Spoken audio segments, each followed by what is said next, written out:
Olá, bem-vindos ao Pinguim Dançarino. Eu sou o João da Purificação. Tô aqui hoje com a Ellen Ayumi do Enthusiacast. Oi, pessoal, prazer estar aqui de novo. E a Debbie Garcia do canal Entretexto. Oi, pessoal, muito prazer em estar aqui de novo também. E como vocês viram pelo título, a gente vai estar comentando hoje It the Killer, né? Esse clássico cult aí do cinema japonês, tanto o filme quanto o mangá. Um programa que eu espero que renda bastante aí, né? Escolhi duas das pessoas mais inteligentes aqui do Pinguim Dançarino pra falar sobre essa coisa super específica que é It, né?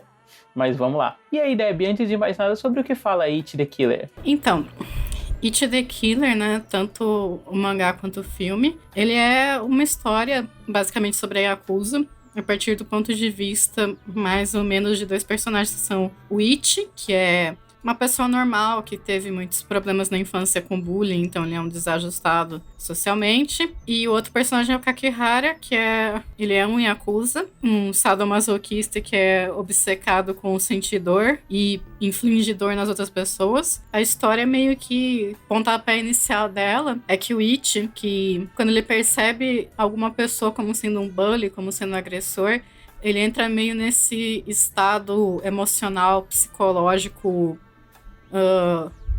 bizarro e psicótico e ele se torna alguém muito violento e agressivo. Então ele foi meio que treinado para ser um assassino. E a história, né, começa quando o Ichi mata o cara que era o chefe do Kakihara, e o Kakihara resolve que ele precisa descobrir, né, o que aconteceu com o chefe a todo custo. No primeiro momento, ele acredita que o chefe ainda tá vivo. E aí, quando ele percebe que não, ele resolve que ele quer conhecer o Ichi a todo custo, exatamente porque ele fica fascinado com a forma tão violenta como ele mata as pessoas. No caso, a gente escolheu, né, comentar o filme e o mangá porque são de dois autores aqui muito queridos, né, pela mesa, pelo menos pra mim. No caso, o filme, ele é dirigido pelo Takashi Miike, que também é o diretor de Audition e de uma série de outros live actions aí de anime não muito bons, mas fazendo terror ele é muito renomado, né? E pelo Hideo Yamamoto, que é um dos meus autores favoritos aí de mangá, né? Eu acho que ele consegue em todo o mangá explorar bem, assim, uma faceta obscura, né, da sociedade japonesa, assim, e discutir, tipo, a violência, né, como ela se dá na sociedade e até os papéis de gênero, né, e, tipo, como eles são inseridos a partir dessa violência social, assim, acho muito legal. Mas e o Takashi Miike, Ellen?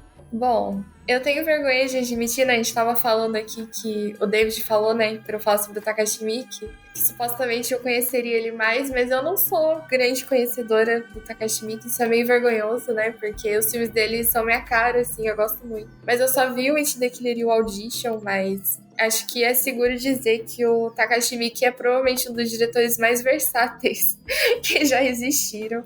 Que nem a Debbie tava falando, né, antes da gente começar a gravar. O It the Killer, ele é conhecido por ser um desses filmes infames, né? Um desses filmes perturbadores. E ele também tem o Audition, né? Que também tá nessa lista aí junto com o It the Killer. Esses dois filmes são quase um parzinho, assim, na filmografia dele. E eu sei que ele tem filmes ainda mais pesados que esse, né? Pelo menos eu já vi o pessoal comentando de alguns exemplos, assim. Mas é que nem o David falou, ele também tem adaptações de live action de anime, uns filmes de comédia, ele é muito versátil, assim, a filmografia dele é muito extensa e ele é um diretor muito... Ele tem um estilo muito pronunciado, assim, tipo, você vê um filme dele, você já consegue ver que é do Takashi Miike, assim, ele tem esse... Ele é um desses diretores com um estilo bastante próprio, assim, ainda que ele navegue por vários gêneros diferentes, né, por vários tipos de filme, assim. E acho que, eu não sei, né, o Audition, ele é um filme mais sóbrio, entre aspas, mas o It the Killer, ele já é um filme muito estilizado, com muitas doideiras visuais, assim, muita maluquice, uns efeitos especiais que eu amo, inclusive, né, os efeitos especiais completamente Sharknado, assim, que eu acho a coisa mais linda do mundo. E eu não sei, eu acho que é isso. Talvez você tenha até mais coisa pra falar sobre ele do que eu, David. Eu acho que nem tanto, Alex. Você já definiu bastante, assim, tipo, a diferença do It the Killer, né, dentro da filmografia dele pra outras coisas que você já viu, porque eu vi as mesmas coisas que você, salvo alguns live actions, tipo, do Terraformers, o de Jojo, que ele dirigiu também, e um episódio de Master of Horrors, né, que ele dirige, que também é dentro dessa abordagem mais sóbria, Legal. né. Mas é até interessante você ter falado isso, porque eu queria começar o programa primeiro fazendo um disclaimer, né, dizendo que esse programa, o intuito dele não é fazer uma comparação entre mídias, né, eu sei que todo mundo aqui da mesa concorda que comparação é um tipo de análise muito pobre, né, porque ela se encerra nela mesma, tipo, a comparação se limita a, tipo, apontar onde uma coisa é igual, onde outra coisa é diferente, e eu acho que ela é pobre, assim, né, em como a gente analisa ela, tipo, ainda mais em objetos transmediáticos, né. Mas a ideia, né, tipo, entender como esses diferentes autores, né, dentro de diferentes abordagens estéticas, desenvolvem diferentes comentários, né, e mesmo eles olhando para as mesmas histórias, assim, ainda que no final, tipo, eles cheguem em conclusões diferentes.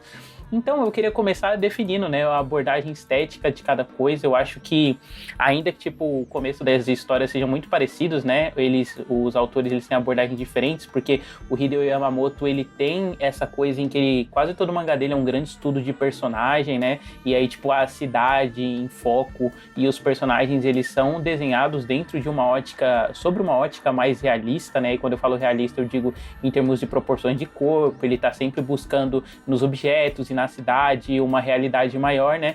Enquanto o It the Killer, pra mim, ele é meio que um hiperrealismo, assim, né? Tipo, ele olha pra mesma coisa que o Hideo Yamamoto tava olhando, mas, tipo, por ele estar lidando com o Yakuza, o Takeshi Miike, a impressão que dá é que, tipo, ele, como esse mundo, né, que ele é todo exagerado, assim, esse microcosmo dentro da sociedade japonesa, como ele é todo exagerado, né, nesse contexto de violência e de uma relação mais paternalista, assim, dos personagens, como ele se comportaria esteticamente, né? E você tem um filme que ele é cheio de estilizações, assim, tipo, com a fotografia, né? Tipo, a primeira cena é a câmera correndo louca pela cidade, ela é uma estilização na violência, né? Você comparou com Sharknado, pra mim ele é muito esses filmes começando nos 2000, assim, tipo Robert Rodrigues, sabe? Em que, tipo, você usava o CGI, tipo, pra propositalmente evocar um lado mais falso, assim, com os personagens, e aí eu acho que eles, a partir dessas diferenças estéticas, né, olhando para o mesmo objeto, eles conseguem chegar a conclusões muito diferentes, assim, não sei se vocês curtiram, o que vocês acham disso. Eu achei que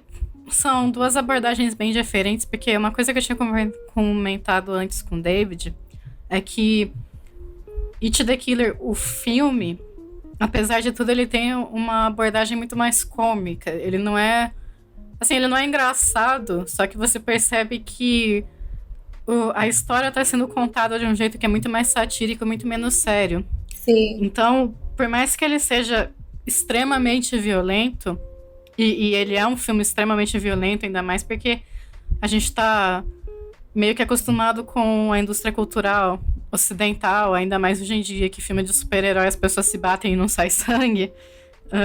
Mas ainda assim, eu achei que o mangá de It era muito mais violento do que o filme. Exatamente porque o mangá tá tratando dos temas de forma totalmente séria e direto ao ponto. E eu achei que são dois estudos de personagem bem interessantes. E eu achei meio curioso como que eles meio que chegam exatamente a conclusões diferentes sobre o It e o Kakihara. Meio que... tá liberado os spoilers, né?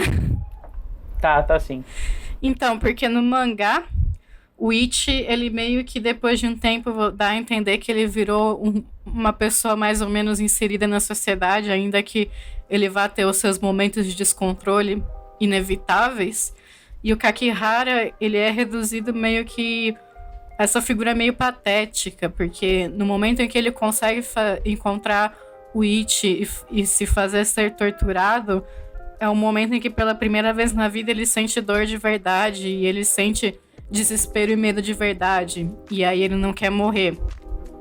Enquanto que no filme a gente não faz ideia do que acontece com o It some, e o Kakihara acontece o oposto, ele não consegue fazer com que o It ataque ele, e ele acaba morrendo acidentalmente, exatamente meio que numa ilusão, né, de que ele finalmente tinha conseguido fazer o It atacá-lo. E eu acho que são dois pontos de vista muito, muito interessantes, especialmente no que tange o Kakihara, que pra mim é um dos personagens mais interessantes da história do It the Killer. Eu concordo muito com o que a Debbie falou nesse sentido, assim, que era o que eu mais fiquei pensando, né? Que nem a gente já comentou, essa fama que o filme de It the Killer tem, Quando eu assisti o filme pela primeira vez, eu fiquei impressionada, principalmente com a cena da tortura com óleo quente. Eu amo essa cena, inclusive, é tortura perfection, assim, é muito bem feita, maquiagem muito boa. E eu lembro que eu fiquei muito impressionada, assim, só que lendo o mangá é muito pesado. Eu fiquei impressionada lendo, assim, porque eu não esperava que fosse ser esse nível de gore. Eu nunca vou esquecer aquele momento quando o Kakihara meio que ele, né, ele acaba ficando sem vínculo nenhum com a Anjou, né, se não me engano é a Anjou, a organização que ele fazia parte. E aí o Kakihara fica livre, né, assim, pra fazer as maluquices que ele quer, e aí ele, né, tem aquele cara que vai tentar desafiar ele no prédio da Yakuza lá, e o Kakihara pega o cara, né, põe ele emborcado na sacada, assim, do prédio, e dá um tiro no ânus dele, pra não falar outra palavra. Nossa, essa cena. Eu fiquei muito impressionada com esse... E o mangá também tem uns painéis muito incríveis, assim. Uns painéis absurdos, violência muito extrema, assim, e violência muito... Não sei, ele desenha a violência de um jeito muito expressivo, assim. Tipo, acho que É um mangá muito bem desenhado, né? Eu nunca tinha parado pra pensar no quanto que deve ser difícil você criar essa fisicalidade da violência numa mídia que nem mangá, né, que nem quadrinho. Você tem que saber muito bem o que você tá fazendo, assim. E o Hideo Yamamoto, ele é mestre nisso, assim, uma das melhores composições de violência que eu já vi, assim, cenas de violência. E é que nem a Debbie falou, né, tipo, o filme é muito engraçado. O Kakihara é um personagem muito mais cômico, assim, né, e as atitudes dele, ele é meio... Ele tem um jeito quase que paspalhão, assim. É engraçado de assistir o filme pensando no Kakihara do mangá. Porque o Kakihara no mangá, ele é muito psicótico, completamente insano, assim. Ele é tipo o Coringa dos mangás japoneses, né? Tem os gêmeos também, né? Que no filme eles são, tipo... No filme eles são psicóticos e tudo mais, mas, nossa, no mangá, eu acho que aqueles gêmeos são os personagens, os piores personagens em questão moral que eu já li na minha vida. Mas isso que eu fiquei pensando, né, que o Takashi Miike, por ele ter dirigido a adaptação de Audition, né, e eu não assisti os outros trabalhos dele, mas eu imagino que talvez, com certeza tem aí uma conversa entre os temas de masculinidade. E eu acho que o que ele faz no filme do It the Killer é justamente pegar alguns desses símbolos. Tipo, esse caso dos gêmeos é muito emblemático, né? Porque eu fiquei bolada lendo o mangá, assim, as coisas que eles fizeram com a menina, cortaram os seios da menina lá, tipo, umas coisas absurdas, assim, tipo, torturas inimagináveis que eles fizeram com as pessoas. E aí você vai ver no filme, o que o Takashi Miike faz? Ele coloca orelha de ursinho nos irmãos gêmeos, sabe? Então, isso aí eu sempre perco de dar risada, assim, toda vez que eu vejo essa cena. E ele suaviza o tom ao mesmo tempo que parece que ele... Eu não sei, eu sinto muito esses comentários, assim, sabe? Do jeito que ele lida com certas questões de masculinidade que tem no mangá. Até pensando no personagem, nessa diferença que tem os personagens do Kakihara e do Ichi, ele muda muita coisa, né? Mas eu vejo muito como o Ichi... Tudo bem que o Ichi, ele... No mangá, o Ichi, ele é não exatamente um herói, mas ele é um personagem muito mais simpatizável, porque você conhece a trajetória dele desde o início, tudo que ele sofreu. Sim. E ele é um personagem que você empatiza com ele. Você, de certa forma, torce por ele, apesar de tudo. Só que no filme, ele é apenas um incel. Sim. E o Takashi Miike entra nisso. Eu acho isso muito legal. Eu acho que no filme falta um pouco do contexto sobre o Ichi, essa questão de até que ponto ele realmente sofreu, até que ponto foi a manipulação psicológica do personagem do Didi. Porque eu não sei até que ponto o primeiro mangá do Ichi, aquele one shot, é considerado tipo, parte da cronologia. Só que, assim, você consegue entender que, ok, alguma coisa ele sofreu, certo? Enquanto que no filme meio que chega um determinado momento em que o Didi simplesmente fala pra Karen que, na verdade, o Ichi matou os pais dele, aí inventei e criei um monte de memória falsa que ele sofreu bullying pra poder manipular ele pra sair matando pessoas, e é isso aí. Então fica muito mais difícil você simpatizar com ele, sabe? Porque no mangá eu achei que foi muito mais difícil discernir o que era de fato uma lembrança e o que era manipulação psicológica. Mas eu acho, Deb, eu acho que, tipo assim, o que o Takashi Miike faz, né, no filme que eu acho interessante é que, tipo assim, essa abordagem cômica dele vai muito pra uma veia quase de sátira social, né? Tipo, ele olha pra todos os absurdos da Yakuza e, tipo, e pega como isso se manifesta socialmente, né? E aí ele dá esse tom do ridículo, do absurdo, porque, querendo ou não, é um negócio que ele é tão, tipo, ele é tão violento que ele chega a ser cartunesco, sabe? De não é possível que exista, tipo, um grupo dentro da sociedade que exerça esse tipo de violência e ela existe. Enquanto no mangá, como você tem essa abordagem, né, de ser um estudo de personagem, querendo ou não, tipo, você tem que entender, tipo, as minúcias, né, psicológicas que definem o Ichi como personagem, né, a gente nem comentou, mas o mangá, na verdade, ele começou com, ele foi serializado numa revista, né, e ele durou um volume só, e ele é só sobre o Ichi na escola, né, tipo, sofrendo bullying e tal, e aí depois ele foi serializado como Ichi the Killer e tal.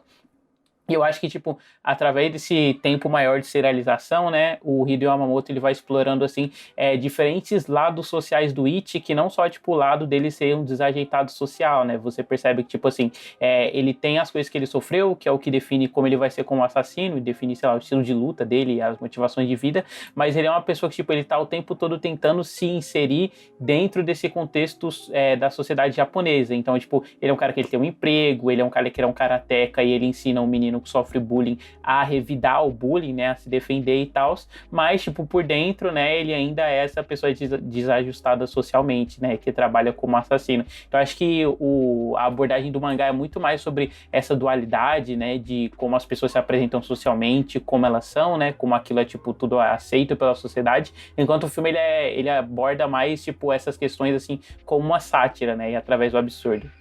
Ah, com certeza, e eu acho também que enquanto o filme deixa o Kakihara muito mais bonito e interessante, eu sinto que ele faz o oposto com o Ichi, sabe? Porque no mangá o Ichi é explicitamente um rapaz bonito e, sabe? Quando ele não tá dando aquele sorriso bizonho dele, ele é simpático, sabe?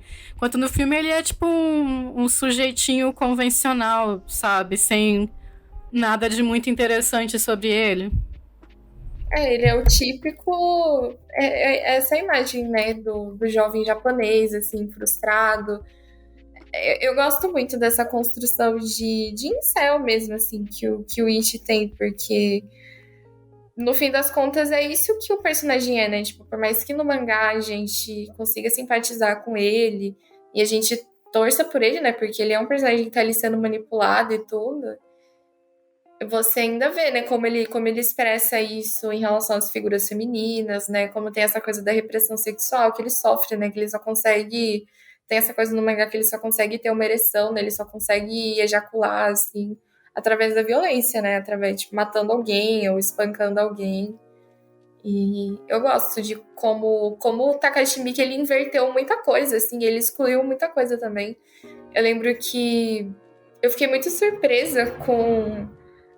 Não é nem um subtexto homoerótico, é puro homoerotismo que tem entre o Kakihara e o Ichi no mangá, assim. O Kakihara, ele quer, é como se ele quisesse, né?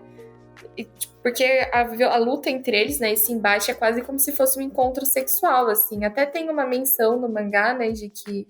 Não sei se no mangá ou no filme, ou se tem nos dois, de que o Kakihara, ele estaria tão preocupado com o chefe da Anjou, porque ele era o único que conseguia bater nele de verdade, né? E fazer ele sentir esse êxtase sexual, assim.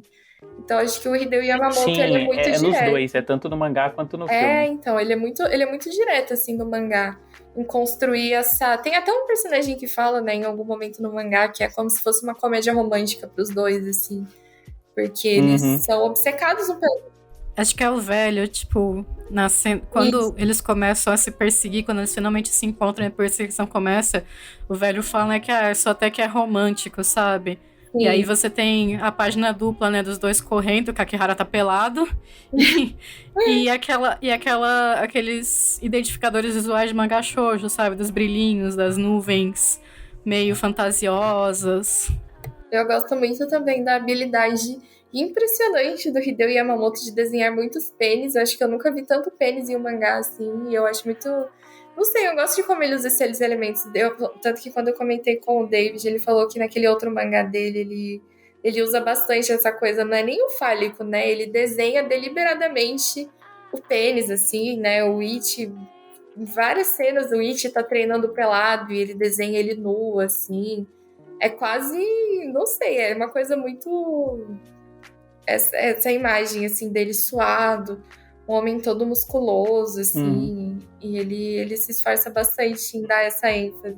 Nossa, cara, e eu acho muito legal, né, o quanto, tipo, o Hideo Yamamoto e, por consequência, o Takeshi Miike, na hora de adaptar, né, eles conseguem lidar com várias coisas do tabu, assim, né, de como as pessoas veem o sexo, da própria exposição, né, das partes sexuais e tal em tela, e, tipo, nunca é um detalhe que eles tentam esconder, sabe, isso faz, o sexo e a violência, tipo, fazem parte intrínseca da vida daqueles personagens, e eles se expressam, geralmente, tipo, num cabo de guerra, né, entre o que é sexo, o que é violência, e como essas duas coisas estão constantemente relacionadas, né? Tipo, quando eles voltam para os flashbacks do Ichi, a gente vê que, tipo, o primeiro contato físico que o Ichi teve, né? Tipo, e aí que aí, tipo, é o que desenvolveu todo o trauma que ele teve, foram contatos apanhando, né? E aí, por isso, tipo, essa relação dele, tipo, só saber se comunicar romanticamente através de dor, né? Ou só saber reconhecer o prazer quando ele tá vendo dor. E aí, tipo, depois quando ele é sujeitado, né? Tipo, ver o pessoal abusando da menina na escola, é, tipo, a primeira vez que ele viu uma menina pelada, e aí isso é uma coisa que, tipo,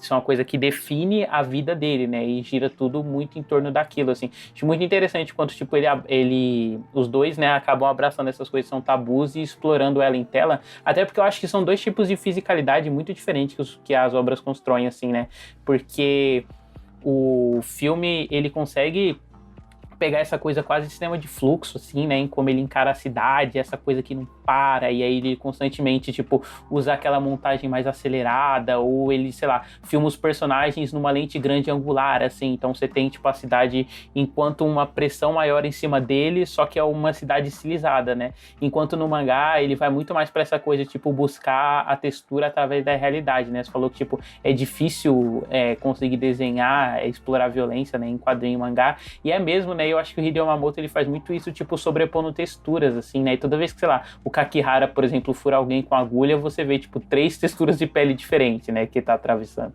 O trabalho de Hachura dele é muito fascinante. E eu acho que a forma como ele consegue expressar a violência no desenho é uma das poucas histórias que eu já li ultraviolentas em que, de fato, dava pra sentir a violência como algo chocante, sabe? Porque... assim, eu já cheguei a ler uns mangás muito bizarros por aí, porque eu sou o tipo de pessoa que lê uma sinopse de uma coisa ruim e eu quero saber o quão ruim pode ser a coisa, sabe?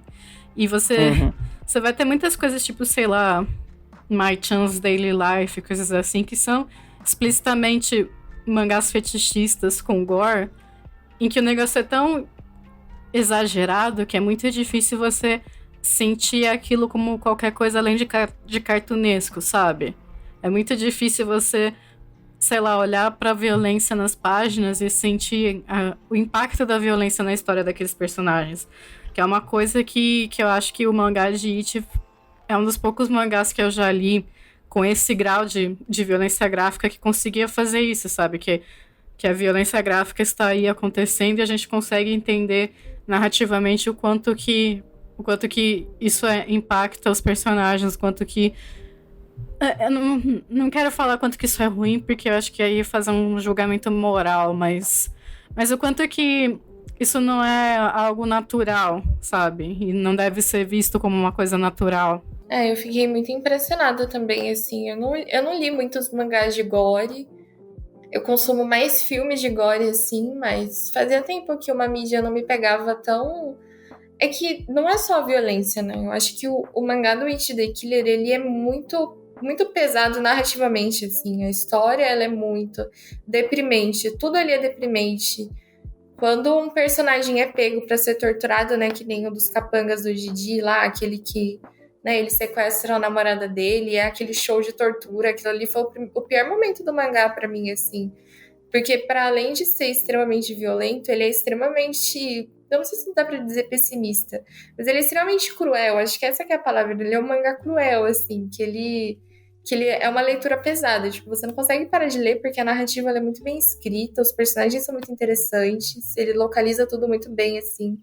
Só que é um pouco não sei, é cruel até demais, assim. Acho que o auge disso foi quando são introduzidos esses dois irmãos gêmeos, né? Que eles são, assim, um dos personagens mais implacáveis que eu já vi e gerou uma das cenas de crueldade mais impressionantes, assim. Comparando com todos os filmes perturbadores, filmes de gore que eu já assisti, assim, o It the Killer tem painéis, tem imagens que impressionam muito mais do que qualquer coisa, assim. Não menosprezando, né? Porque o que eu mais amo são esses tipos de filme.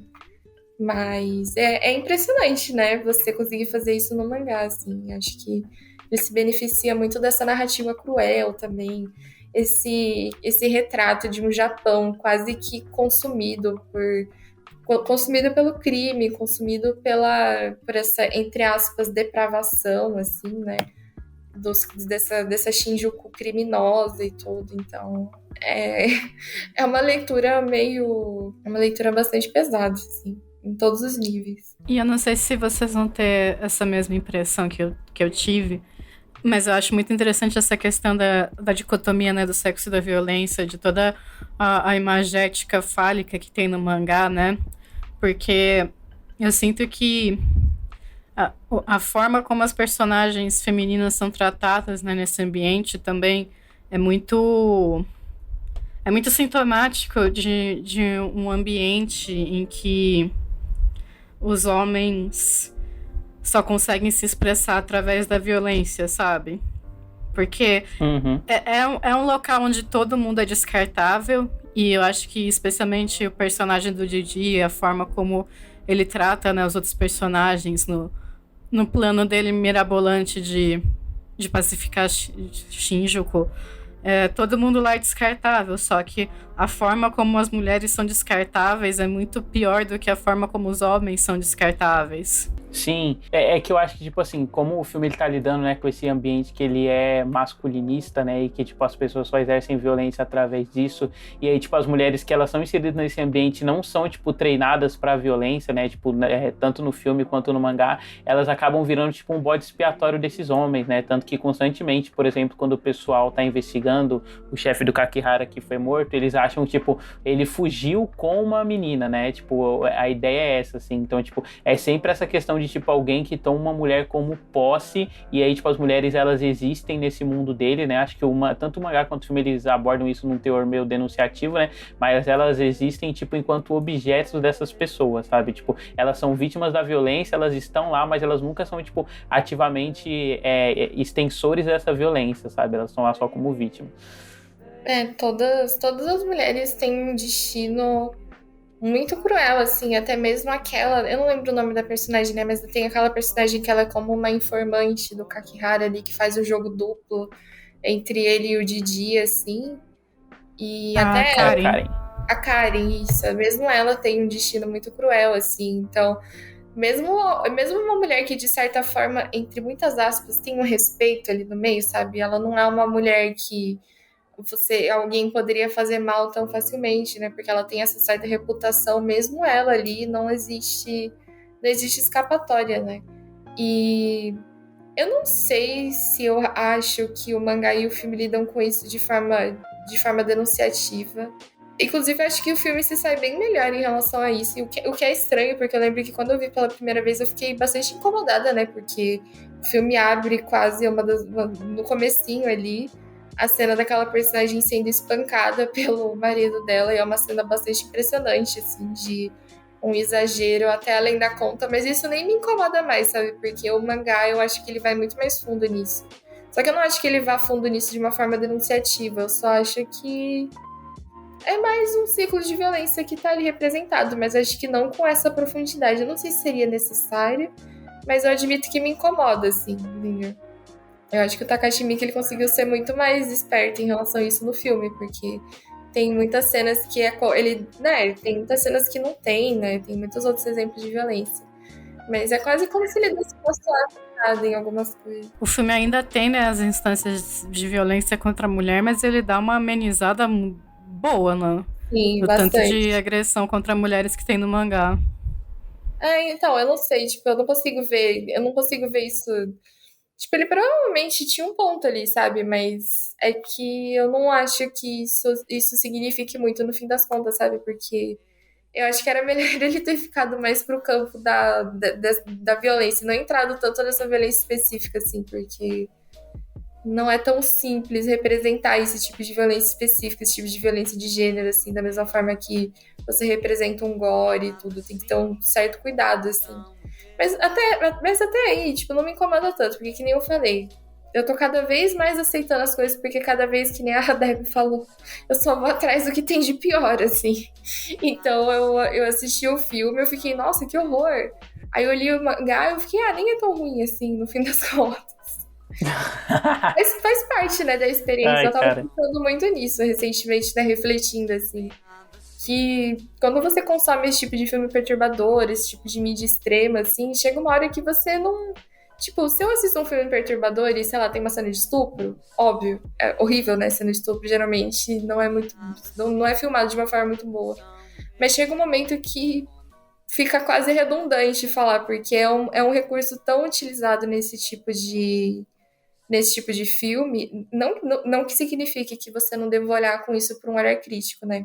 Porque eu tô sempre refletindo muito sobre isso, mas chega uma hora que é como se banalizasse a situação, entendeu? Porque é como se fosse uma marca registrada desse tipo de filme, assim, essa violência de gênero, essa violência sexual muito explícita, assim, o Witch the Killer tem isso também. Mesmo o filme do Takashi Miike. Então é meio conflitante consumir essas coisas sendo uma mulher, sabe? Às vezes eu fico, minha cabeça me esquenta. É meio complicado às vezes. Mas eu acho que, por incrível que pareça pra mim no filme, cada vez mais eu acho que o filme é muito... Filmes em geral é mais fácil você no caso eu, né? Pra mim é mais fácil eu abstrair porque é um filme, sabe? Não importa o que aconteça, eu sei que aquilo não é de verdade. Tipo, eu sei que aquilo é maquiagem, eu sei que aquilo são atores. E por incrível que pareça, eu acho que o que eu senti no mangá é que a história era tão envolvente e tão bem escrita, né? Que era muito difícil você não simpatizar com os personagens e não se sentir inserido no meio daquele ambiente. Eu fiquei muito apegada com o Witch, vocês não têm noção. Eu fiquei, meu Deus do céu, eu acompanhei a trajetória. Eu conheço ele desde pequena, entendeu? Eu li o one shot lá dele sofrendo bullying na escola. E eu fiquei muito confusa, inclusive, porque quando eu comecei a ler, eu não sabia que tinha essa distinção, né? Desse one shot.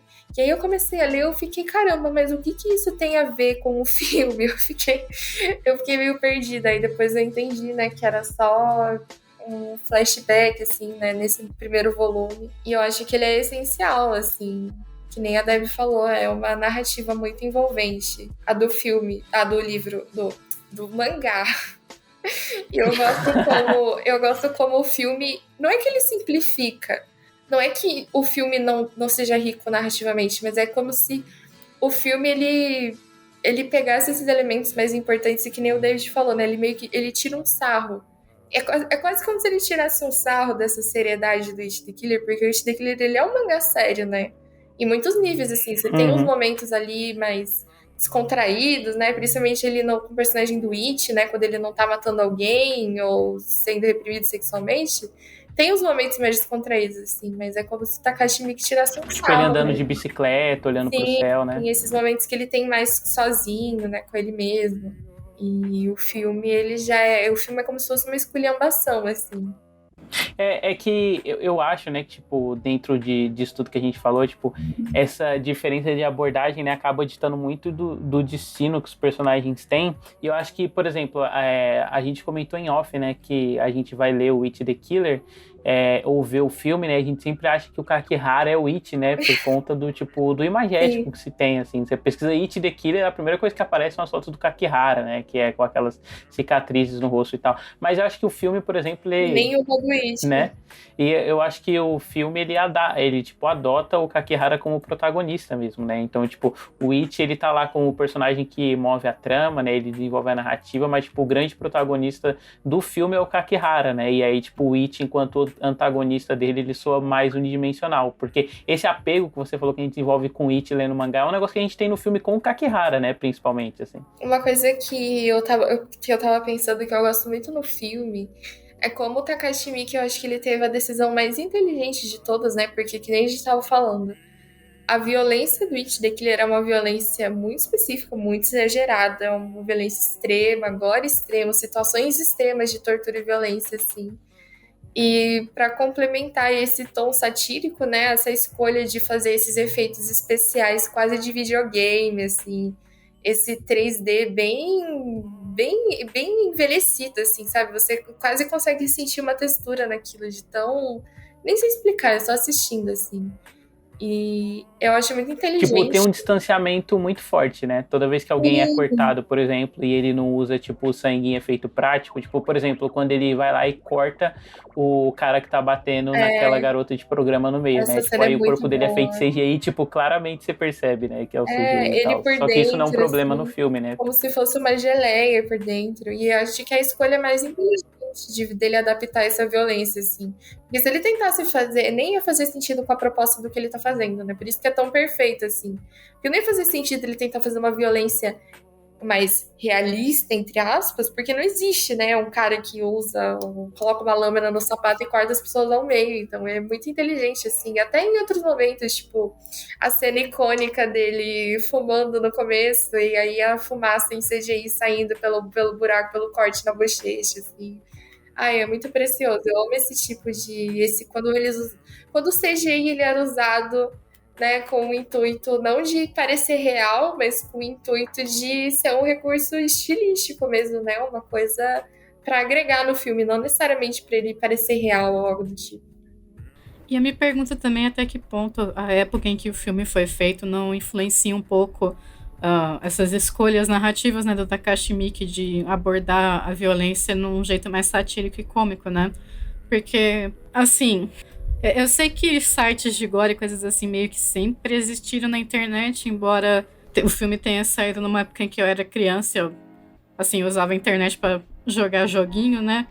Então eu me pergunto até que ponto, na época em que o filme foi feito, você tinha todo esse fenômeno de vídeo de tortura e coisas assim que são facilmente acessíveis.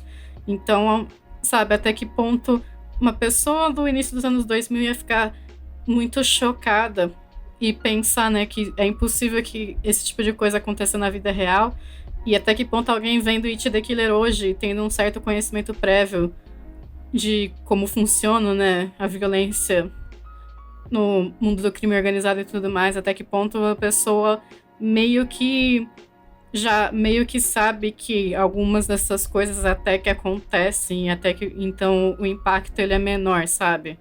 Porque eu imagino que para muita da audiência, né, eu tô pensando do ponto de vista da audiência quando o filme saiu, né, para aquela audiência indo ver o filme, né, eu sei que, né, Yakuza sempre teve, né, o imaginário em torno dela e tal, mas até que ponto essas pessoas, né, assistiram aquele filme e pensaram, né, não, mas é impossível, né, que essas coisas existam, né, no nosso Japão. Nossa, pior que eu nunca tinha parado pra pensar nisso. Porque é uma coisa que eu fiquei pensando muito, né, na tortura que os Yakuzas fazem.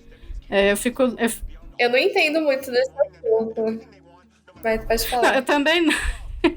Não, assim, não é o tipo de coisa que eu procuro pra ver, sabe? Mas eu sei das coisas. Tipo, que a gente sabe que existe, né? E, tipo, o saber que existe gera essa curiosidade mórbida de, mas quais são, né?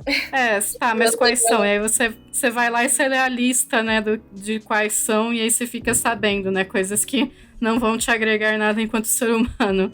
E aí eu fiquei pensando, né, que, tipo, tem coisas lá que acontecem, tem coisas que são totalmente possíveis, mas tem coisas que eu imagino que, de fato, né, Yakuza faça no mundo real.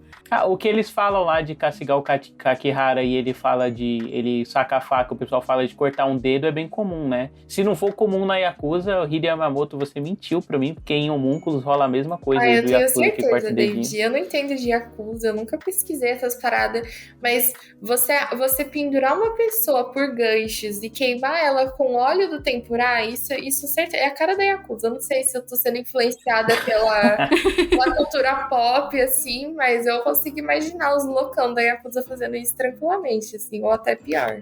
Sim, e eu acho que o tema Yakuza me parece uma ferida social aberta muito profunda na sociedade japonesa. Então eu imagino que para os japoneses, eu acho que o filme deve ter sido muito mais incômodo, sabe? Deve ter sido bem chocante.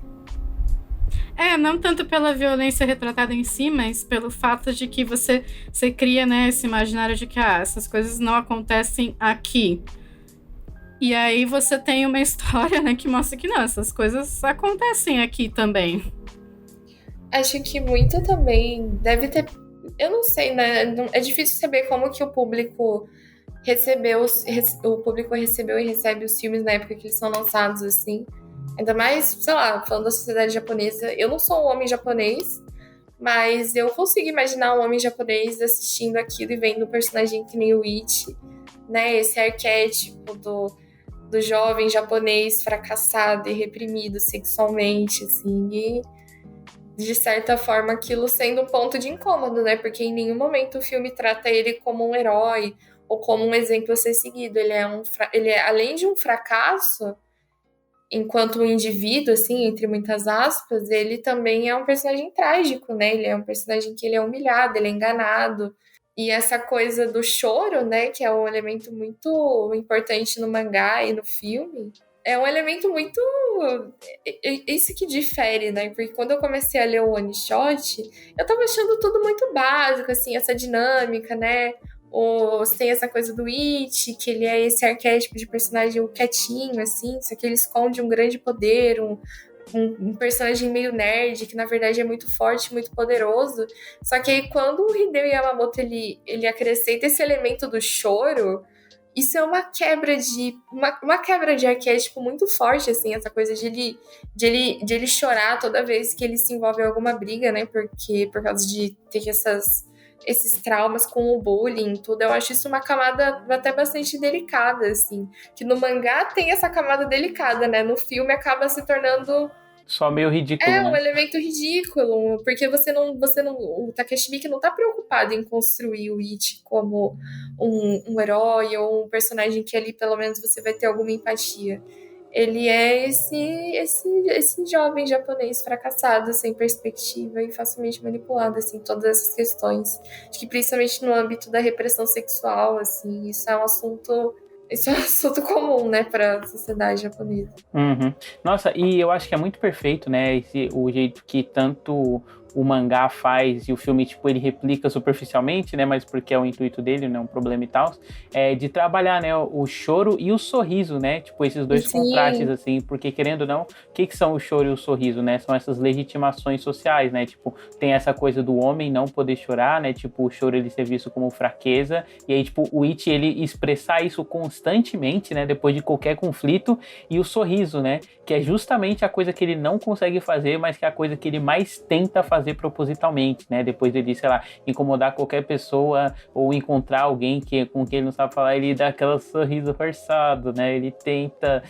ser aceito socialmente, né? Acho muito interessante o jeito que os dois constroem isso como o projeto de inadequação sexual do It, né?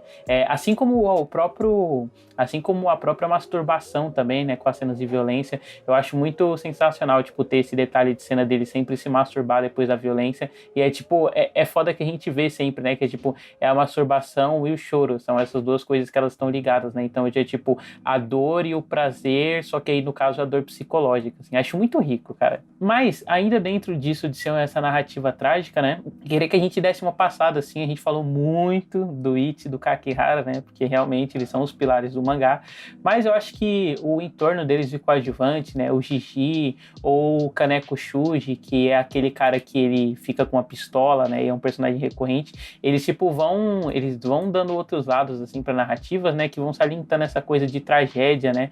O Jiji mesmo, no final do mangá e do filme, ele assume quase, sei lá, uma postura meio de Deus do Olimpo, né? Observando os personagens brigarem, assim, como se fosse uma coisa mundana e tal. E o Shoji, né? Que é o pai do Takeshi, que é uma criança que depois vira amiga do Ichi, quando ele se muda pro prédio da Yakuza, ele também tem isso da inadequação, né? Tipo, ele é um ex-policial e tal, e aí o fato dele ter dado um tiro errado, não ter conseguido dar um tiro, simplesmente, tipo, afeta ele ao ponto de que ele mantém a postura dele enquanto guarda-costas, mas ele não consegue mais atirar, né? É uma imagem icônica que seria o equivalente ao choro do It, é ele apontando a arma pra alguém enquanto a mão treme, assim. E aí, eu queria perguntar pra vocês se vocês tiveram muito essa impressão, mas eu acho que, tipo, dentro disso que a gente comentou, né, de masculinidade e tal, tipo, tanto o filme quanto o mangá, eles estão o tempo todo, né, questionando esses símbolos que eles são tidos como empoderadores, né, da figura masculina socialmente, assim.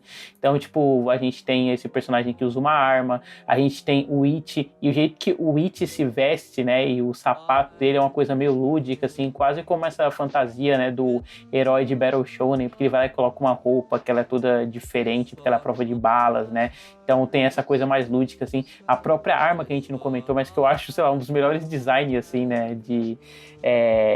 Pra você poder explorar o gore, tanto no filme quanto no mangá, que é um sapato que ele tem uma lâmina retrável, sabe? Porque o It, ele se desenvolveu no karatê, e aí a técnica dele de karatê é usando as pernas, né? Então, tipo, tudo que ele treina envolve pernas, assim. Então ele corta as pessoas, abre porta, tudo com os pés e tal.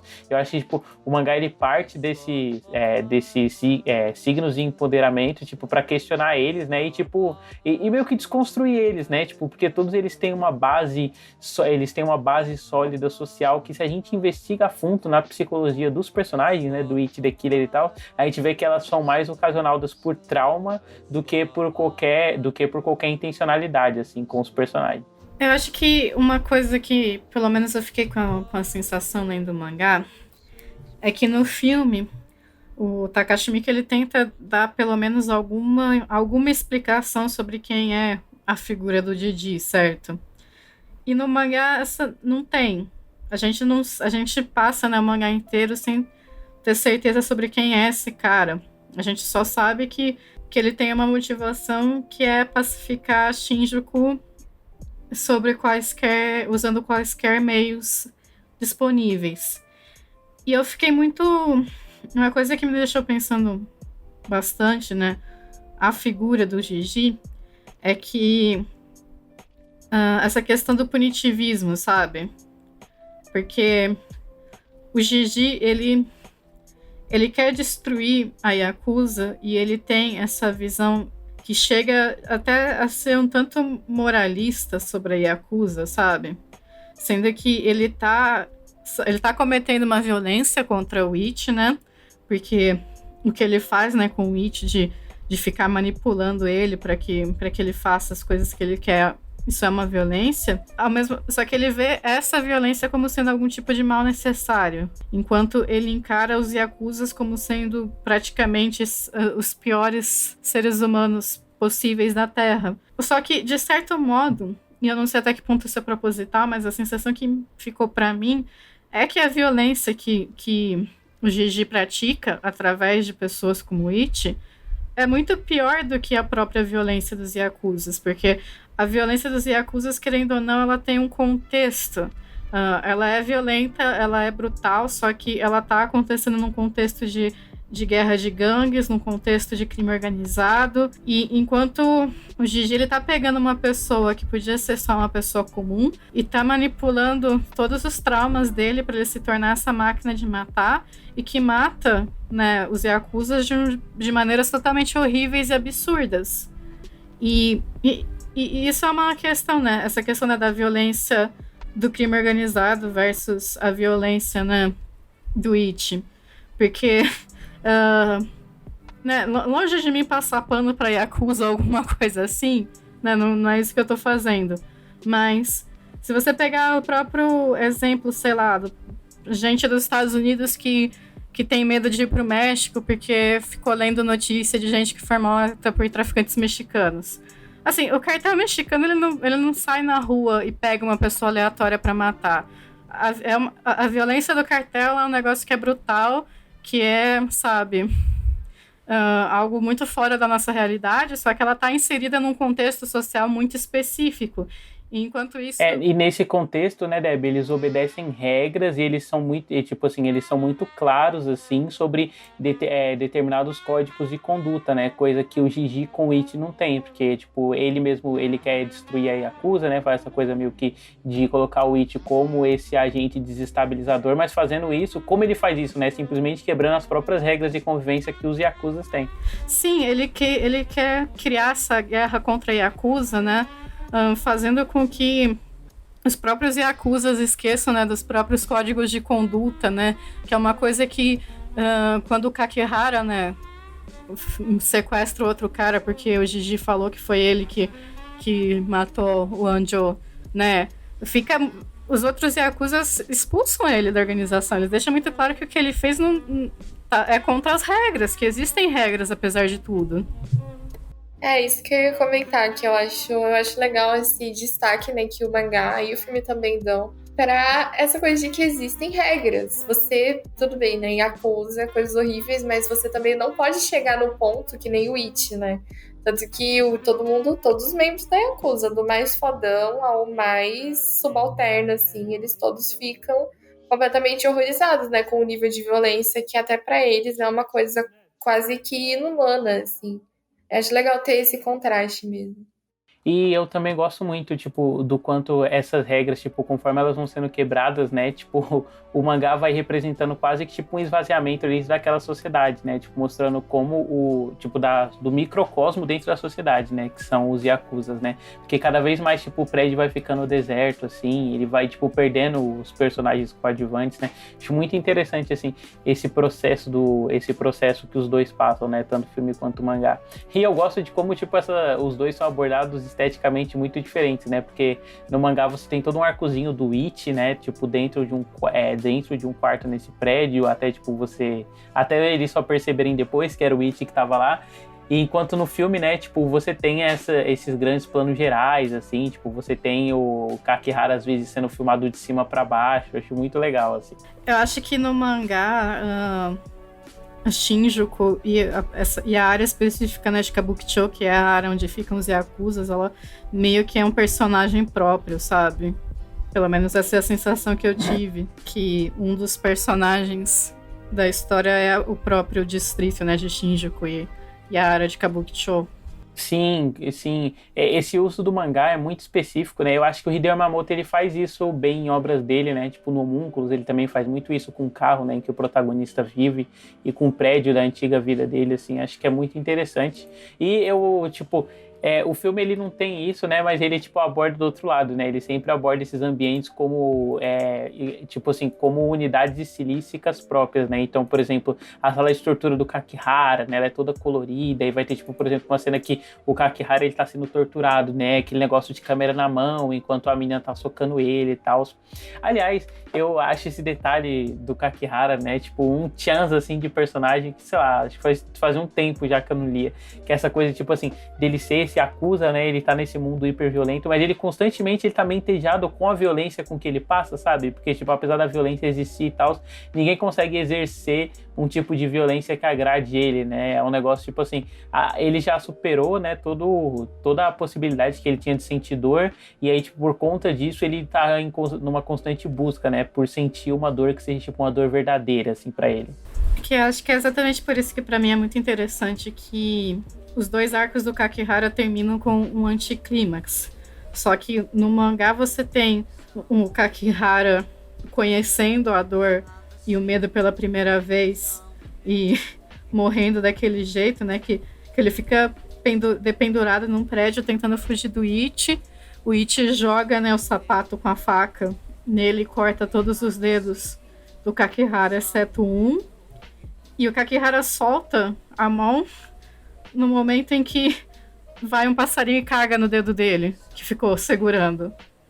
Que aí ele instintivamente solta a mão e aí ele morre. Enquanto no filme o Kakihara, ele tenta fazer com que o Ichi reaja a ele e ele não consegue. E ele tem, né, o momento final, né, de uma alucinação praticamente, né, do Ichi de fato matando ele enquanto ele cai do prédio. Nossa, cara, eu acho tão lindo porque são dois caminhos diferentes, mas ambos caminham pra tragédia, né? Porque enquanto no mangá ele tem, tipo, esse encontro com a morte, né? E como ele queria, tipo, com uma violência verdadeira, é uma coisa que ele fala na primeira aparição dele, né? Quando o cara, tipo, ameaça matar ele, aí corta ele, ele fala pro cara que não existe amor na violência dele, né? E aí quando ele encontra o Ichi, ele fala que, tipo, a violência do Ichi, ela não é, tipo, intencionada por raiva e tal, ela é só por trauma. E aí, por conta disso, é uma violência que ela é clean, né? Ela seria a violência perfeita, mas essa violência perfeita, ela, tipo, transcende os limites que ele mesmo impõe, né? E eu acho muito, muito bonita mesmo, assim, tipo, o jeito que a cena é construída, tipo, do conflito dos dois, de quando ele percebe que esse limite passou, porque ele quer muito que o Ichi corte ele, e aí o Ichi corta. Mas, tipo, o Ichi corta, aí a gente tem a roupa sendo cortada, aí, tipo, as cordas em que ele tá amarrado, né, porque ele sempre anda com cordas de shibari, assim, por baixo do corpo, amarradas, e aí, tipo, depois o próprio pau dele sendo cortado, né, e aí, tipo, a partir disso, ele, tipo assim, ele, sei lá, ele... É foda, né? Porque ele, tipo, entende que aquilo que vai ser dor de verdade, sabe? Ele não vai mais ser fisicamente capaz de sentir prazer e aquilo faz ele se desesperar, né? E aí gera a cena icônica, né? De um correndo atrás do outro, né? E o Gigi falando que, é como se fosse uma comédia romântica, porque o super masoquista encontrou a pessoa que tem a super capacidade de fazer os outros sentirem dor, assim. Eles foram feitos um para o outro. Essa coisa do Ichi cortar o pau dele ao meio, isso daí é uma coisa que eu nunca vou esquecer, pelo amor de Deus. Tem outro momento, né, que o Kakihara, ele tá mostrando o que ele vai fazer com aquele cara que eles vão torturar, né, que era um dos capangas do Gigi. E aí ele desenha todo aquele diagrama ensinando, né, como fazer aquelas coisas bizarras no pênis, assim, cortar ele de tal forma. E tem a coisa dos piercings também. O que não falta é coisa pra dar arrepio nesse mangá. Mas esse momento final, assim... Eu não sei qual final eu prefiro, porque, que nem o David falando, não cabe muito ficar comparando. Mas os dois funcionam tão bem nas suas propostas, assim, é perfeito. E o final do mangá é a consumação perfeita da história, assim. E acho que o filme, ele só se beneficia, né, de ir por um caminho diferente, assim, e que faça sentido com o que o Takashi Miike estava querendo fazer. Eu acho que ambos, tipo assim, eles têm uma rima temática que é mostrar de que, tipo assim, essas coisas, elas são cíclicas e elas nunca acabam, né? Então, tipo, no mangá, o Ichi, depois que ele faz isso, a própria cidade, né, como o Gigi fala, ela engole ele, tipo, ao ponto de que ele se vê incapaz de imaginar e ele não consegue mais exercer a violência, porque muito do que o Gigi falava pra ele dos traumas que ele sofreu eram coisas que ele precisava imaginar e se colocar no local e tal. E enquanto o filme, tipo, ele vai pra isso, né, de que essas coisas são cíclicas, mas aí, tipo, ele aborda isso com ações diferentes, né, tipo, o Ichi, ele leva um tiro, né, do personagem que não conseguia atirar, e aí, tipo, ele termina sendo escorraçado pelo filho dele, que é uma criança, né, então essa coisa que, tipo, você começa com o Ichi apanhando, né, o trauma dele termina com ele apanhando também. E com o Kakihara, tipo, nessa busca, né, tipo, pelo prazer e pela violência, incapaz de encontrar, e ele se perde nele mesmo, né. Cara, eu acho a frase dele, antes de morrer, assim, muito linda, sabe, ele falando, e não sobrou ninguém pra me matar, ele percebendo isso ser, tipo, o maior choque da vida dele. Sim, e eu acho que essa diferença tonal é exatamente porque no filme o Kakihara é o protagonista, né, diferente no mangá em que o Ichi é o protagonista. Então eu sinto que os finais são diferentes por causa, né, dessas diferenças entre o foco da história. O filme, eu acho que a morte do Kakihara no mangá, de certo modo, ela tá despindo, né, o personagem do poder que ele tinha. Tanto literalmente, né, porque ele morre pelado, mas tanto figurativamente também, né, porque no momento em que ele encontra o que ele quer, é que ele percebe que isso... né, que ele ultrapassa nessa barreira entre a fantasia e a realidade, e ele percebe que a realidade é uma coisa que não é... Como é que eu posso falar isso? Por exemplo, eu já vi muitas mulheres, né, muitas mulheres que são trabalhadoras sexuais falando que é muito comum você ter clientes homens que têm um fetiche muito específico, e aí chega na hora e ela vai fazer e o cara imediatamente percebe que na verdade não, ele não quer que isso aconteça de verdade. E eu sinto que é meio isso que acontece com o Kakihara no mangá. Ele tem essa noção, né, do prazer pela violência, até o momento em que de fato ele encontra a violência que ele procurava, e aí ele já não quer mais. Que é quase que uma tragédia da condição humana, né? Sim, nossa, isso da tragédia, eu acho que, tipo, o próprio detalhe de como ele morre no final, tipo, perdendo os dedos, e aí, tipo, o pombo cagando o dedo dele, tem uma coisa tão banal, né, tipo, pra esse mundo das Yakuzas, que ela é, tipo, anticlimática, propositalmente anticlimática, né, tipo, tipo, no fim o cara procurava uma violência tão grande que ela matou ele, mas essa violência, ela nem foi humana, né, tipo, foi a queda em si, que foi ocasionada pelo elemento mais, tipo, aleatório. Sim, que no fim a morte dele é uma fatalidade, pura e simplesmente, né?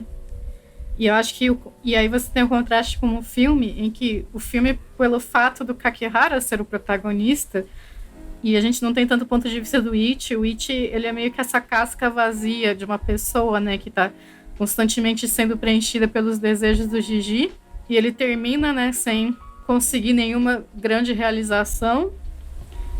E enquanto a tragédia pessoal do Kakihara se torna que ele não conseguiu fazer com que o Ichi reagisse e o matasse. O final do Ichi no mangá mexe muito comigo, assim, é muito trágico. Ainda mais que nem a gente falou, né? Um personagem que você acompanha e você se importa com ele. E é muito triste o jeito que o Gigi destruiu a vida dele completamente, assim. Eu tava pensando, inclusive, como o Gigi, ele é um personagem no mangá, assim, que eu considero bastante assustador. Ele é um personagem assustador, assim, o jeito que ele manipula o Ichi. Tudo é uma grande tragédia anunciada, assim, né? E esse final, pra ele, é completamente desesperador, assim, ele treinando outro menino, né? Essa situação toda, assim, é um final muito trágico. Pra uma história ainda mais trágica, né? Que é a história do Ichi. Nossa, a cena que o Gigi, ele chega pro menininho e dá a mão pra ele e fala, né, que eu era amigo do seu pai, vai indo lá comigo. Nossa, eu fiquei tão... Nossa, que raiva. Não, o personagem do Gigi, ele é muito assustador. Ele é uma ameaça muito grande. Eu não sei se... Não é como se ele fosse exatamente um agente do caos, porque ele tem um objetivo ali, mas parece que o objetivo dele é justamente ver tudo se diluindo, assim, ao redor dele, né? Ele quer ver a Yakuza se diluir, e não importa o que ele tenha que fazer no caminho para isso acontecer, ele vai fazer. Então ele é um personagem muito implacável e muito assustador, assim, ainda mais por ser a figura de um velhinho. E ele é um velhinho desenhado desse jeito quase cartunesco, assim, porque ele é um velhinho pequenininho, né? Essa coisa do narigão. Ele tem uns traços mais de cartoon, assim mesmo, uns traços mais engraçadinhos, assim, só que ele é um personagem completamente maléfico e... O próprio jeito que ele dá uma risadinha, né? Tipo, o mangá desenha como uma risadinha, tipo, bem... Ele sobe os ombros, assim, uma coisa bem tímida, né? Eu acho que pra mim o Gigi, ele é o tipo mais perigoso de pessoa que existe, que é a pessoa que pratica violência porque ela acha que tem razão. Porque na cabeça dele, o que ele tá fazendo é o certo. Ele, ao mesmo tempo que ele é um agente do caos, ele deixa... O máximo que a gente consegue entender do objetivo dele é que ele quer livrar a Shinjuku da Yakuza. E é exatamente por isso que ele tá... Ele cria, né? Quando você rotula uma pessoa como sendo um bandido, né? O bandido, ele é uma figura social, né? Um arquétipo moral que representa, né, essa ruindade, essa... Né, o submundo, a coisa, né? Como é que eu posso falar? A degradação moral. A degradação moral, todas essas coisas. E ele faz exatamente isso que para muitas pessoas, para esse tipo de pessoa é muito fácil fazer, né? Que quando você rotula uma pessoa como bandido, você meio que tá tirando qualquer resquício de humanidade que ela tem, e aí é muito fácil você tratar ela como se ela não fosse uma pessoa. E eu sinto que pra mim é por isso que o Gigi é o personagem mais assustador do mangá inteiro, sabe? Porque você percebe que, de certo modo, ele acha que o que ele tá fazendo é o certo. E é exatamente por isso que ele é capaz de fazer o Ichi cometer tantas atrocidades, porque ele acha que ele tá certo. Sim, e quando tem a quebra, né, que tipo tem tanto no filme quanto no mangá, de mostrar que na verdade é uma pessoa musculosa e que tava fisicamente se preparando pra isso o tempo todo, né, eu acho muito foda, assim, tipo, essa coisa, né, de ele tirar a roupa dele, que sempre essas coisas mais largas, né, no filme, inclusive, a gente não comentou, né, mas o filme, acho que vale comentar depois que, tipo, os figurinos dele são muito icônicos, né, tipo, o Gigi, ele veste uma roupa tipo Julius, assim, o Kakihara, tipo, essa coisa mais colorida, ele é um personagem personagem muito mais da moda, os próprios gêmeos, o It também. Mas, tipo, quando o Gigi, tipo, ele se despe, né, e aí a gente, tipo, vê, tipo, todo o preparamento físico do corpo dele, ele mata o cara, né, tipo, ele mata o cara quebrando todos os ossos dele, tipo, torcendo, né, um negócio bizarro, assim, que eu acho que funciona muito bem nas duas mídias. Eu amo a revelação no filme do corpo do Didi, com aquele. Eles usam, né, o corpo de um fisiculturista, aí eles mexem ali, colocam o rosto do ator. Eu acho muito legal o efeito que eles usam, só deixa tudo mais esquisito ainda. Eu fiquei pensando, Não, é um negócio né? meio... Não dá a sensação de que ele tá usando, tipo, uma fantasia? No live action? É. Não, no live action, literalmente é o... Caralho, esqueci. É deepfake, tipo, claramente. Assim, sim, é deepfake, né? Mas parecia, sabe, que ele tava vestindo uma fantasia. Pior que parecia mesmo. Mas eu acho muito legal esse efeito que eles usam, assim. É muito esquisito. E ainda mais exagerado, né? Porque no mangá você ainda tem como comprar, assim. Porque é um mangá, é mais simples, né? Nesse sentido. Agora, no filme, de novo, o Takashi Miike indo pra completa extrapolação, assim, né? Colocando um fisiculturista, praticamente, como o corpo do Gigi, assim. E aí, né, pra finalizar no alto astral aí, falando de It the Killer, só encerrando sobre os visuais, assim, que a gente não comentou, mas, pô, é muito forte, né, nos dois, assim.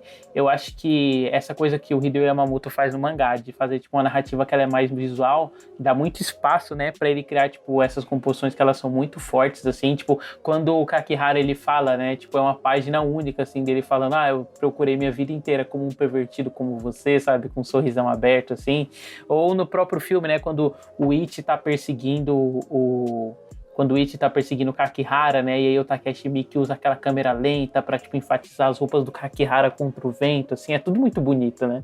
A gente tava falando no off, né, eu falei que eu sou apaixonada por esse conjunto de terninho que ele usa, que é meio holográfico, com rosa e verde, assim, e ele só usa as melhores roupas, e o Takashi Miike, ele tinha uma intenção muito grande de criar um ícone fashion, né, da figura do Kakihara, isso é muito claro, assim, eu gosto muito. Como tem essa diferença, né? Porque no mangá, o Kakihara, ele é um sadomasoquista clássico, assim, né? Então não tem tanto enfoque para as roupas dele, mas sim para esses instrumentos, né? As cordas do shibari, os outros elementos que ele usa, assim, essas as roupas. agulhas, né? Isso. Eu gosto muito das duas versões do personagem. Eu gosto muito do Takashi Miike ter feito uma mudança até que bastante radical, assim, né? Quem porventura só conhece o mangá, só conhecia o mangá e aí foi ver o filme depois, fez o caminho inverso que eu fiz, por exemplo, acho que a pessoa fica bem impressionada, né? Porque não tem muito a ver, assim, pelo menos em questão de imagética. Mas eu acho que faz sentido, né? Exatamente porque ele decidiu que o Kakihara ia ser basicamente o protagonista do filme, não o It.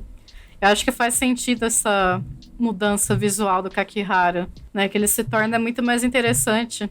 Sim, e convenhamos que o ator que faz o Kakihara é lindo também, né? Nem ia ter como. Sim. Propositalmente escolheu um cara muito bonito pra fazer. O Takashi Miike fez muito por nós nessa adaptação. Aí é o inverso, né? Porque o personagem do It, ele é um cara comum, assim, né? No filme. No mangá, ele é muito bonito, um personagem lindo, assim. O Kakihara, ele é mais um velhinho. Não um velhinho, né? Mas um homem, sei lá, nos seus 40, assim. Ele não é nenhum galã. Em termos de, né, que a gente faz. Ele, tirando as cicatrizes, ele é uma pessoa bem comum, né? Tipo, as vestimentas, Sim. O design de rosto e tal. Ele tem uma barriguinha de cerveja, assim, fofinho, adoro ele. Ele é todo peludo. Inclusive, eu achei muito interessante o mangá, a capacidade dele de desenhar pessoas feias, sabe? Nossa, sim, meu Deus, ele desenha às vezes os personagens de uma forma exagerada, né? Quando ele vai fazer umas caretas, assim. Mesmo o It, quando o It dá aquele sorriso dele, ele tem uma capacidade de desenhar umas caretas feias que é impressionante, muito expressivo. Cara, e nisso dele saber desenhar a pessoa feia, né? É engraçado como, tipo assim, os coadjuvantes do Gigi, né? O cara que é viciado em Shabu, que é um cara que fez uma cirurgia plástica, o desenho de rosto dele é muito bizarro, né? Porque, tipo, ele desenha, tipo, os dentes maiores assim, o rosto meio torto, tipo, como se fosse consequência da cirurgia plástica, né? É engraçado esse negócio. Sim. Mas, o Kakihara do filme realmente muito lindo, né? E interpretado, né, pelo Tadanobu Asano, que, tipo, ele é até bem famosinho, assim, né, no cinema independente, nos fins dos anos anos 90 pra começo de 2000, ele tipo, fez vários filmes, assim, que são aclamados e tal. E eu lembro que ele foi capa de revista uma vez, que era tipo um ícone indie, sabe? Um ícone indie do cinema japonês. Eu já vi várias capas dele, já fez vários trabalhos, eu fico fuçando no Pinterest, assim, tem várias fotos dele que eu só vejo, assim, editorial de revista. Lindo, né? Então é isso aí, suas notas e considerações finais, momentos favoritos, né? E por que It the Killer é sensacional. Começando pela Deb. As minhas considerações finais sobre It the Killer, o mangá, é que é uma história, assim, muito densa, muito pesada, muito bem escrita, que eu acho que você consegue perceber como que ele foi um marco, né, para os mangás. Ao mesmo tempo que é uma daquelas histórias super deprimentes que eu não sei se eu vou querer ler de novo tão cedo. Mas eu achei que toda a construção de personagem é muito fascinante. E eu achei que, né, a forma é muito bem desenhado, né, a forma como Shinjuku e Kabukicho, elas são tanto personagens quanto cenários da história, é muito legal, né? A expressividade da violência, que faz com que a violência não pareça banal nas páginas. Então, eu achei que, assim, é um mangá muito bom, que eu acho que você tem que ter estômago para ler, porque realmente ele se torna muito brutal em diversos momentos, de um jeito que eu acho que são pouquíssimas as histórias que eu já li que conseguiam chegar perto, mas que eu acho que quem tiver, né, quem tiver estômago, quem tiver interesse, é uma leitura muito interessante, mas como um estudo de personagens trágicos, acima de tudo, né? Porque eu acho que It the Killer é um estudo de personagens em torno de uma tragédia. E o filme, né, eu também achei que foi muito interessante. Eu acho que foi muito inteligente a forma como o Takashi Miike, ele escolheu ir pro lado mais da galhofa, né, da sátira, em torno da violência extrema do mangá.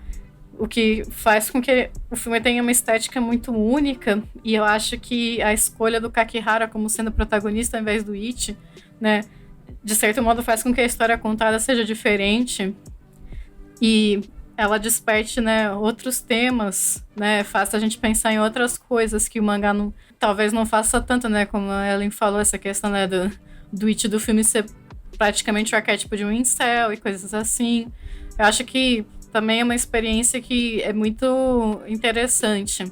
Assim, também é um filme que tem uma violência muito gráfica. Eu acho que, especialmente se você está acostumado só com produções, assim, blockbuster dos Estados Unidos, você vai se chocar, mas eu acho que ele consegue equilibrar, né, a tonalidade da violência de uma forma que ela não é tão ruim quanto ela é no mangá. E eu acho que eu dou tanto pro mangá quanto pro filme, eu dou umas 5 estrelinhas. Ellen? Que nem eu falei antes, né? Eu não sei se eu falei, acho que eu falei isso no off. Ler o mangá de It the Killer foi uma das experiências mais interessantes que eu tive nas últimas leituras, assim, tanto, enfim, livros, mangás, né? E eu tô muito ansiosa pra ler o Homúnculos, né, do Hideo Yamamoto também, o que o David falou que é provavelmente o mangá favorito dele. E eu tenho certeza que eu vou gostar muito também. E eu devorei o mangá de It the Killer, eu li tudo em acho que 2 ou 3 dias, eu não conseguia parar de ler. E apesar do conteúdo muito pesado, apesar da história ser muito densa, né, muito cruel, muito carregada, assim, é o tipo de narrativa que te prende e acho que extrai o que tem de melhor da mídia do mangá, assim. Então, todos os meus louros pro Hideo Yamamoto por ser um excelente mangaka. Eu quero começar o quanto antes a ler o Homúnculos, né? Porque agora que a gente gravou o episódio, eu fiquei com saudade do mangá de It the Killer. Mas é que nem a Debbie falou, eu não sei se eu vou ler de novo tão cedo, né? Vamos deixar as coisas assentarem, daqui a um tempo eu volto, né? E revisito. Mas eu gosto muito do mangá, muito, muito mesmo, assim. Uma das melhores experiências que eu tive com o consumo de conteúdo violento, conteúdo gore, assim. Esse mangá tem um nível de violência que é de dar inveja em muito filme perturbador famoso que eu já vi, assim. E, né, tanto que o filme do It the Killer não fica nada atrás, e ele também, né, tem essa fama. E eu gosto muito do filme também. Eu gosto muito desse jeitinho do Takashi Miike nesse filme. essa coisa dessa sátira, quase dessa galhofa, assim. E eu gosto como eles são, tanto o mangá quanto o filme, eles são obras que se complementam muito bem. E eu acho que o Takashi Miike, ele é muito louvável o fato dele ter conseguido fazer uma adaptação que não estava interessada em reproduzir o conteúdo do mangá, né? Tratar os personagens da mesma forma que eles são tratados lá, mas sim fazer uma coisa diferente, né? Usar a mídia do cinema para fazer essas loucuras visuais, assim, e todas essas mudanças.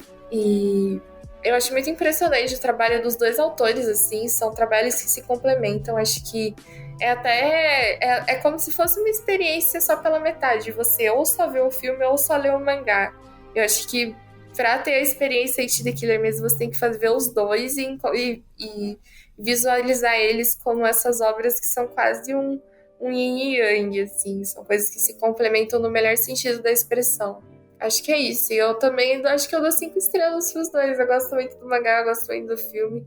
Pro filme eu acho que eu dei 4 estrelas, vai. Não sei, mas fica por aí. Eu gosto muito dos dois, assim. Eu nem tenho como escolher qual eu mais gosto, se é o mangá ou se é o filme. Mas acho que é isso. Nossa, é difícil, Ellen, porque eu também tinha dado 4 estrelas pro filme, né? Mas pensando nele, discutindo, né? Aquele filme, tipo, ele sobe muito esse conceito, né? É foda. Mas tem uma frase que eu gosto muito, que eu não lembro quem citou ou qual que era o contexto disso, mas eu ouvi alguém falando sobre o Iluminado, né, o filme e o livro, e tipo, são duas obras feitas por dois gênios de coisas diferentes, né, tipo o gênio da escrita, que é o Stephen King, o gênio do cinema, que é o Stanley Kubrick, mas o Stephen King não é gênio. Só que eu acho que cabe muito, né, isso pro It the Killer, porque são duas obras são feitas por gênios, né, o Takashi Miike e o Hideo Yamamoto, assim, são duas pessoas que eu considero excepcionais, assim, apesar de eu ter visto 2 filmes, né, o Takashi Miike e os live action. Mas eu acho que eles são muito fodas, né? Essa coisa deles serem opostos acabam dizendo muito, né? Sobre como são os interesses dos autores, assim, mesmo olhando para o mesmo objeto, né? Eu sempre acho interessante, assim, esses casos de adaptações que, tipo, as pessoas, elas não só reproduzem, né? Como a Ellen colocou, mas, tipo, elas trazem uma coisa própria e, tipo, como você olhando para essas coisas próprias, né? Tipo, em contraste, assim, uma da outra, tipo, você consegue ter ideia de como autores têm ideias diferentes, assim, com o mesmo objeto, sabe? Que, sei lá, se você der o mesmo roteiro na mão de 3 cineastas talentosos diferentes, cada um vai fazer, tipo, uma coisa totalmente diferente, sabe? Eu acho isso muito mágico, assim. Gosto muito da narrativa visual do Hideo Yamamoto, também devorei o mangá, assim. É até legal porque eu acho que as coisas do Hideo Yamamoto, elas passam muito rápido, assim, porque o Homúnculo, sei lá, você pega e lê 4, 6 volumes, assim, tipo, sei lá, em 3 horas, sabe? É um negócio de maluco, assim. Porque como ele prioriza muito, né, o uso das imagens, tanto no Homúnculos quanto no It the Killer, eu acho que isso beneficia muito, tipo, o seu fluxo de leitura, assim. E o filme também, né? Tipo, o filme ele consegue condensar 10 volumes, assim, tipo, 2h30, né? E esses excessos visuais do Takashi Miike, tipo, usar a montagem mais acelerada na hora de filmar a cidade, assim, ou essa fotografia que varia, né? Tipo, de uma câmera mais... de uma câmera que ela é mais teleguiada, né? Ela é mais chapadinha, assim, para uma grande angular. Acho que esses contrastes sempre ficam legais, assim. E aí, pro mangá eu dou 5, né? Um grande mangá aí, virou um queridinho da vida. Pro filme eu acho que eu vou de 4,5, assim, sabe? Acho que não, sei lá. Não sei, eu gostei, tipo, curti muito, né? Rever o filme, que eu já tinha visto ele anos atrás. Mas, tipo, não é aquela coisa que, tipo, deu aquele impacto de, nossa, isso aqui é uma das melhores coisas que eu já vi, sabe? Eu acho que isso conta muito também. Mas são 2 ótimas experiências, assim, né, em mídias diferentes que, como vocês comentaram, também são complementares. Agora é isso, né? Agora ver se vale fazer o Homúnculos com o filme lá do diretor do... Tem filme? Tem filme de Homúnculos? Tem, Saiu acho que em 2020, assim, do mesmo diretor de Ju-On, que é o Takashi Shimizu? Isso, Takashi Shimizu. Nossa, eu não sabia que ele tinha feito, que legal. Boto fé, eu vou ler. O filme não era muito legal não, assim. Talvez se eu ver, tipo, a cabeça de hoje eu tenha ideias diferentes, mas na época eu não curti muito não. Não, eu topo, eu quero começar a ler. Só falta você, né? Só falta eu.